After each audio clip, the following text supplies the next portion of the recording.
promener dans le parc? Alors, on va chanter une chanson très intéressante. Elle s'appelle Bohi Beshalom. Elle a été chantée en anglais, on va la chanter en hébreu.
תוך אמוני הסגולה בואי בשלום בואי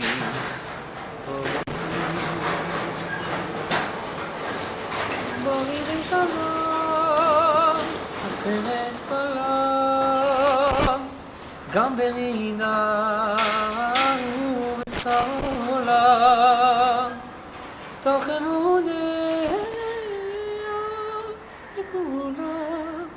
בואי בשלום בואי בואי בואי בואי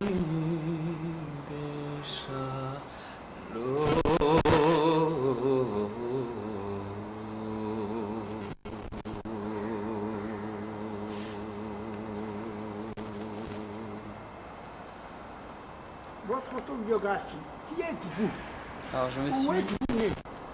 Votre parcours, vos études, depuis quand êtes-vous en Israël? Alors je suis en Israël depuis 8 ans. Je fais des études et je continue et j'ai fait des études de Talmud depuis que je suis là, depuis 8 ans. Et avant, qu'est-ce que vous faisiez? Avant ça, j'étais aussi à l'école, école, et j'ai fait aussi des études qui commençaient... Dans une école profane? Dans une école, non, une école normale. Religieuse? Religieuse, juive, mais académique. Où ça, à Paris? Au Rancy. Oui. Et j'ai... Comment vous appelez-vous? David Eliaou Messika. Et Où êtes-vous né? à Paris. À Paris, je suis né à Paris. Paris 10e, plus précisément. Est-ce que vous aviez une activité en France? Non, je suis ici. Ici, vous étudiez? Ici, j'étudie et j'enseigne le Talmud et je chante aussi de l'opéra, des chants hébraïques, des chants en français. Et de l'opéra? Voilà, un peu de l'opéra aussi, des opérettes, quelques... Vous étudiez, vous enseignez au collège? J'enseigne avec des jeunes enfants, des jeunes adolescents, et aussi avec aussi des adultes. Et aussi j'apprends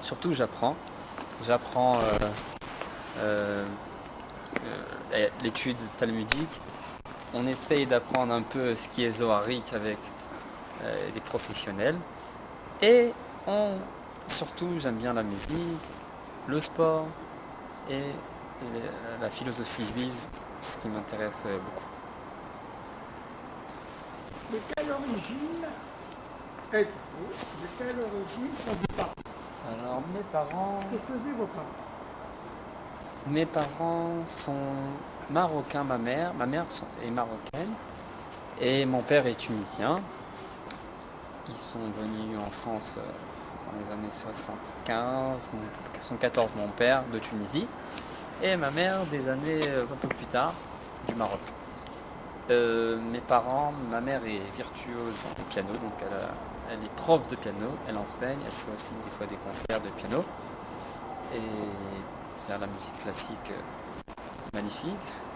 Donc c'est de là ça vient, la musique vient peut-être de cette ambiance que j'ai grandi à la maison, l'ambiance de la musique, l'ambiance de tout ce qui est musical.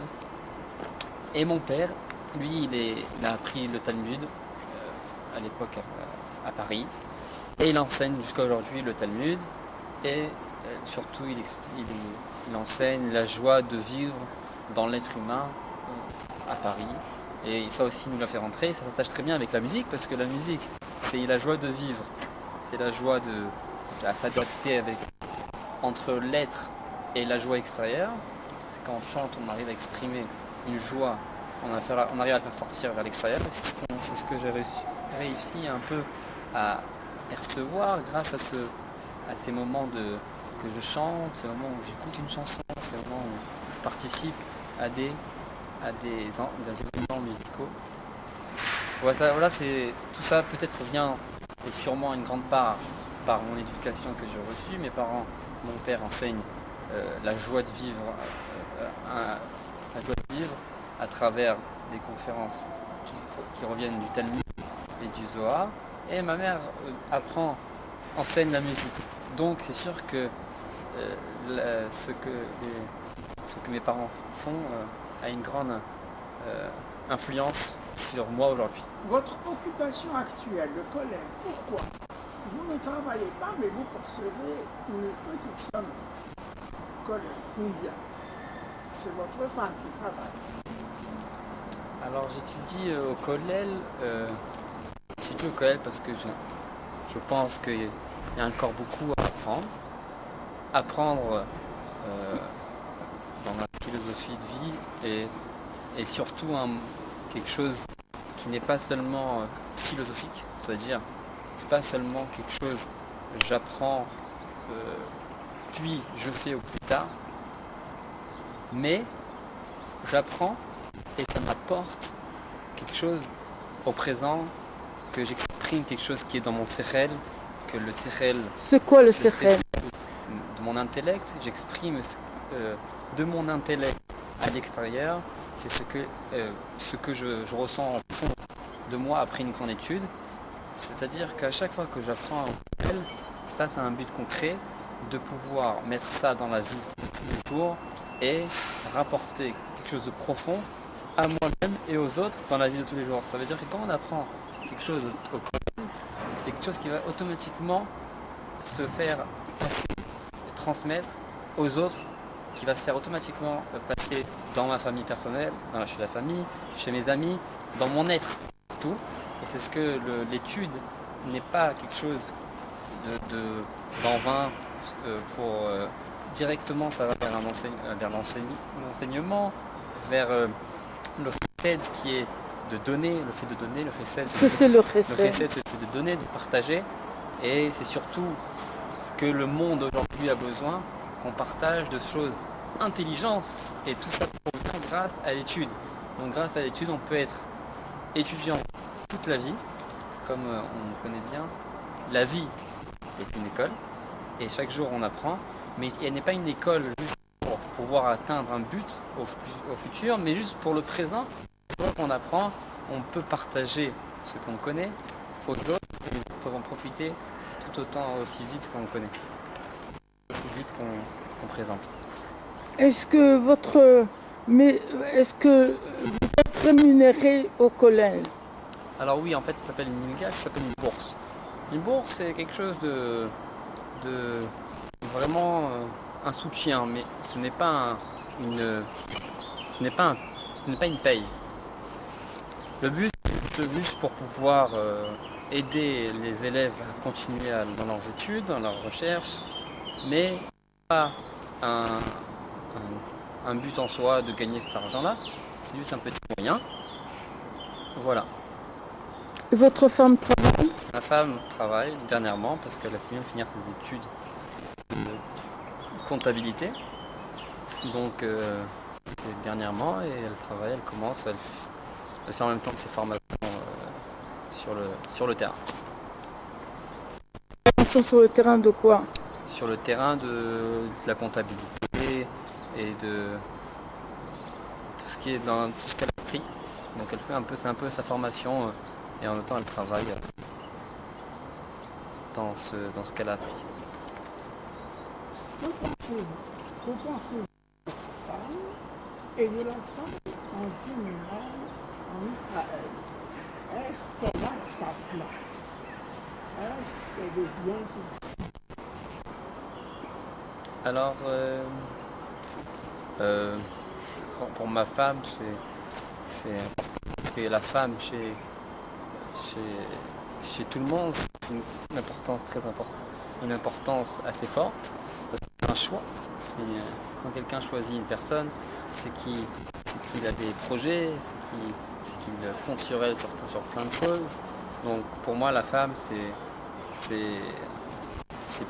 plus que tout, parce que c'est une deuxième partie, c'est une partie de moi. Et grâce quand on est à deux, on peut faire ce qu'on appelle l'évolution, on peut évoluer. Quand on est seul, alors il y a l'évolution, au bout d'un moment, elle revient sur lui-même. Alors que moi, je trouve ça à exprimer, à donner une évolution, un échange, un partage. Et je pense que la femme, c'est un des moyens qui donne dans ce domaine de l'échange et ce que j'ai recherché, et c'est ça qui me permet d'avancer. Quel rôle a la femme en Israël? Est-ce qu'elle a une place importante? Alors la femme en Israël, moi je pense qu'elle a une place assez importante, tout dépend de ce qu'elle fait. En fait, tout comme les hommes, parce qu'aujourd'hui, les femmes en Israël, ils sont de plus en plus, comme dans tout le monde, ils sont de plus en plus actives, et donc ils donnent beaucoup à la société. Donc ils sont très bien respectés du fait qu'ils donnent beaucoup à la société, ils donnent leur savoir, ils donnent ce qu'ils ont, ils sont très respectés. Et au fur et à mesure des années, on voit que les femmes en Israël, ils ont une place importante dans tous les milieux, et tout prend c'est un peu le modernisme, le côté positif du modernisme, que la femme a une place normale, comme elle veut, tout en gardant sa sagesse et son honneur. Quelle est la garde-robe idéale d'une femme?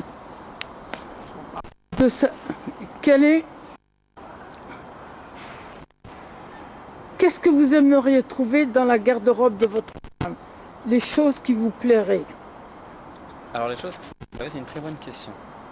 Parce qu'un homme, il peut se la poser, mais moi, ce que je dis tout simplement, ce qu'il lui plaît à elle. Si elle, ça lui plaît, alors du fait que moi, je l'ai choisi avec ses idées, avec ce qu'elle aime, et c'est comme ça que j'apprécie sa garde-robe, si c'est elle qui l'a choisi, avec sa propre volonté, sa propre envie. C'est comme ça que je choisirai la garde-robe de ma femme. Comment s'habille votre femme? Classique. En robe? Jamais en pantalon? Non, pas en pantalon. Et qu'est-ce qu'elle a comme coiffe? Normal, les cheveux attachés. Oui, mais elle a les cheveux couverts.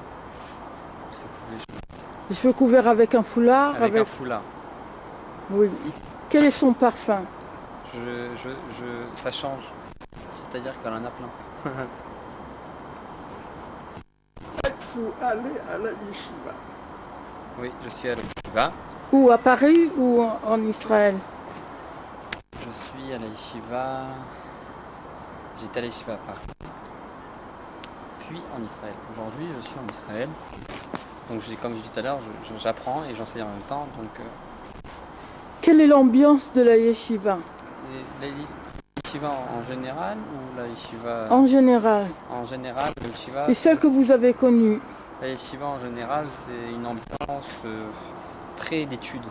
il y a un but qui est un but central, c'est l'étude, c'est-à-dire essayer de se mettre en lien avec l'étude, la profondeur de l'étude, développer l'intellect à travers l'étude, et cette ambiance qu'il y a d'étudier qui ressort le plus fort dans les yeshivot, dans la yeshiva en général. Qui recrute-t-on dans les yeshivot? Est-ce que ce sont des gens de tous les milieux, des délinquants Non, en principe ça dépend. Tout le monde est accepté en général dans les yeshivot. Chaque yeshiva a certaines lois, façon de faire, d'études. Si l'élève il peut être dans la structure de la yeshiva, alors ils acceptent l'élève. Ça peut être intellectuellement, ils sont très élevés, alors ils demandent qui est capable. D'autres yeshivas ils vont demander qui sont très morales, d'autres yeshivot chacun il va demander plus, mais en général il y a dans les yeshivot, c'est un grand don qu'il y a dans les yeshivot, c'est qu'il y a de la place, il y a des yeshivot pour tout style de personnes. C'est-à-dire on peut trouver une yeshiva pour les gens très intellectuels, les autres pour très émotionnels, et d'autres yeshivot pour des gens qui sont même peut-être délinquants, on va trouver une yeshiva pour eux, et des fois même c'est un moyen pour les aider, des moyens pour les changer. Est-ce que la yeshiva est ouverte au monde? Oui, c'est-à-dire la yeshiva en général, elle est ouverte au monde, puisque le Talmud, ils étudient le Talmud, et le Talmud c'est une étude sur la vie et sur le monde. Est-ce que les études de la yeshiva vous ont servi dans la vie? Tous les jours. Tous les jours ça sert. Qu'est-ce que vous en avez tiré? Alors surtout un enseignement sur l'être et pas sur le paraître. C'est-à-dire sur la profondeur de l'être.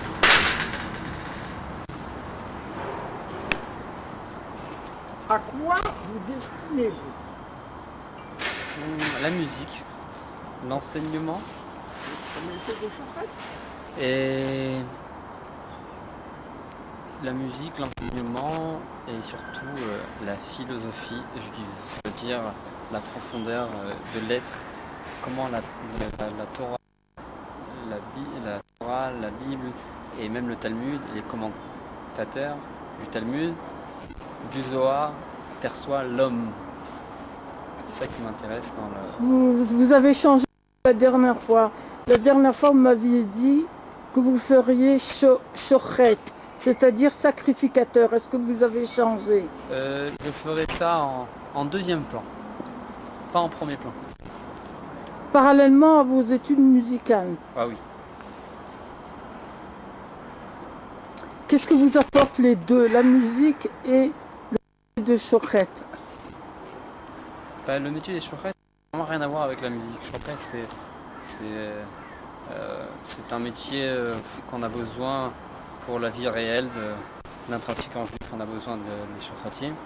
Ça sert toujours parce que depuis tout le temps de l'histoire juive, tous les temps, il y a eu des shochatim, il y en a toujours besoin. Et un jour, si j'en aurais besoin moi-même, je le ferai avec plein grand plaisir.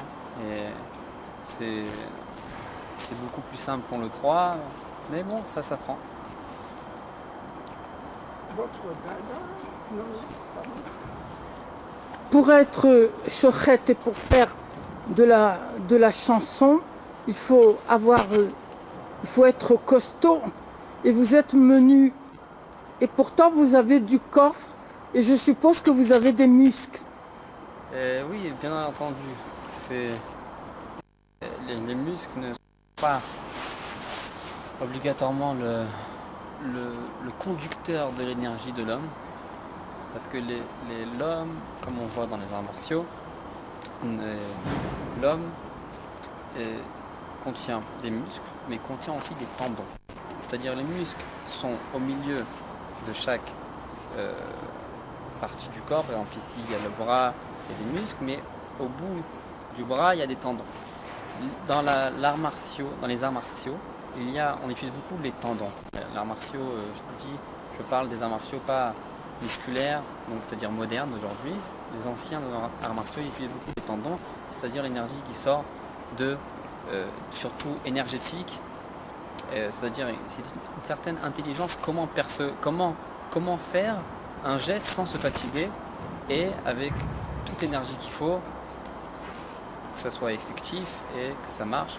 Ça, c'est avec les arts martiaux, on apprend à être détendu et à faire les gestes avec beaucoup d'énergie, beaucoup de puissance, sans être musclé comme quelqu'un qui est très très musclé. Votre dada, ce sont les arts martiaux et l'opéra. Où avez-vous appris les arts martiaux et le chant? Alors, les arts martiaux. On va commencer par les arts martiaux. Les arts martiaux, j'ai appris ça petit en France. J'ai commencé à faire comme des petits enfants, le judo. C'était très très agréable. Et après, quand je suis arrivé en Israël, bon, après, avant ça, j'ai un peu arrêté parce que bon, j'étais enfant, je jouais un peu à tout, au foot, à tout ce qui est sportif, j'aimais bien. Je courais, je faisais tout ce qui est j'aimais bien. Bon, bref. Et quand je suis arrivé ici, j'ai fait ce qu'on appelle ça du Jet Kundo. Jet Kundo, c'est l'art de Bruce Lee. Bruce Lee connu, décédé en 1974, un acteur connu, mais à part qu'il est un très grand acteur, il est un très grand combattant martial. Donc on le voit dans ses films, on les voit dans sa façon d'être, dans tout ce qu'on connaît sur lui, mais surtout sa force, c'était son intelligence, comment il a développé dans ce monde moderne, il a développé les arts martiaux dans ce nouveau monde très moderne, très musculaire. Et ça, j'ai commencé ici quand je suis arrivé. Et après, j'ai bifurqué plus vers l'aïkido, le tai chi. Voyez-vous un lien entre le collège, les arts martiaux et l'opéra? Ou Alors, est-ce de l'éclectisme? Vous êtes un touche-à-tout? Je dirais plus que pour moi, tout ce que je fais a une raison. C'est-à-dire, j'ai recherché quelque chose et je l'ai trouvé à travers quelque chose, à travers une autre. C'est-à-dire, je veux quelque chose des arts martiaux, je cherche le calme intérieur, je cherche le contrôle de soi et je l'ai trouvé à travers les arts martiaux. Mais à la fin du chemin, tout se lie. C'est-à-dire, quand je vais faire mes études d'opéra, l'opéra, je vais sentir que je m'exprime. Quand je vais faire d'une étude talmudique, je vais retrouver l'esprit de l'homme, l'équilibre personnel à travers l'intellect. Chacun, il va s'unir pour faire à la fin une personne, qui est moi, mais le but est le même, se retrouver en soi. Est-ce des activités collectives ou individuelles? Ça dépend, des fois c'est individuel, des fois je fais seul, des fois je fais avec des groupes, et les deux ça apporte. Les deux ça apporte, individuel et collectif. Qu'est-ce que ça apporte sur le plan collectif et sur le plan individuel? Alors collectif ça apporte parce que tu rencontres d'autres personnes, je rencontre des gens différents, donc la différence permet de développer et de comprendre plus profondément. Et Sur le plan individuel?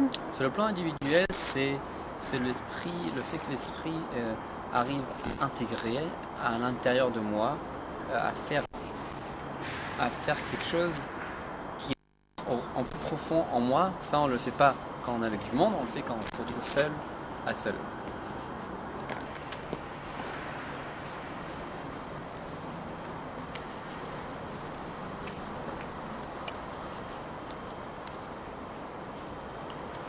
Du cours d'arts martiaux aux Israéliens. Alors ça m'est arrivé quelques fois. C'était pas dans un cadre professionnel, parce que je me sens pas professionnel dans les arts martiaux, parce que je pense qu'on peut améliorer. Et surtout, si on est honnête avec nous-mêmes, on peut toujours évoluer. Mais cependant, il y a plein de gens qui peuvent apprendre, et ils veulent apprendre des choses très très intéressantes dans les arts martiaux. J'ai enseigné à des jeunes gens, même des adultes, dans un but pour la confiance en soi, pour se sentir bien dans leur être. J'ai appris qu'il y avait des actes de violence dans un établissement scolaire israélien. Y a-t-il des délinquants en Israël? Dans quel quartier de Jérusalem? Les arts martiaux permettent-ils d'endiguer la violence? Alors, c'est la question que vous posez à la fin, elle peut répondre à tout ce que vous avez exprimé dans la question en général. Alors, ce qui se passe dans la délinquance est aujourd'hui, pour des raisons d'éducation, l'enfant il est un peu excité, ils sont nerveux, les adolescents ils ont besoin de bouger, ils ont besoin de voir autre chose, et ils sont là, ils s'énervent avec quelqu'un, et ça va jusqu'au des fois les mains. L'art martiaux ancien, c'est-à-dire avec l'ancien, avec l'énergie, a un but, le calme intérieur, la non-fatigue et la corpulence, un corps parfait, un bien-être intérieur. Ces enfants-là, s'ils feront des arts martiaux, s'ils font par exemple, vont faire de la boxe classique, alors ils ne vont pas améliorer leur caractère, leur trait de caractère pour pouvoir se calmer. Donc ça ne va pas les aider les arts martiaux.